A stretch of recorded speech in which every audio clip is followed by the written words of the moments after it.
ॾिसी रहिया आहियो सिंध ग्रीन न्यूज़। मां आहियां गुलज़ार मंचालियो। ख़बरुनि जो सिलसिलो जारी आहे। हाणे ख़बरूं शामिल कंदासीं।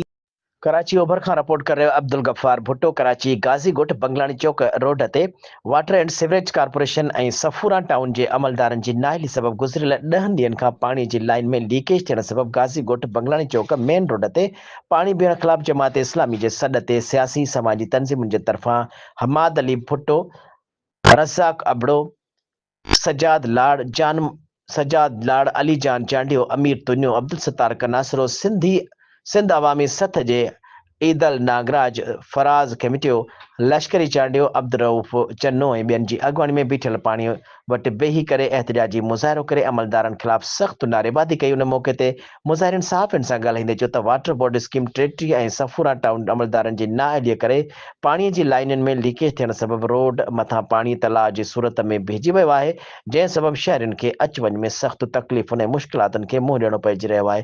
हुननि वधीक चयो त 10 ॾींहं गुज़री चुका आहिनि, मगर वाटर बोर्ड जा अमलदार गुज़िरियल 10 ॾींहनि खां पाणीअ जी लीकेज बंदि नाहिनि करे सघिया, जेका अमलदारनि जी तमामु वॾी नाअहली आहे।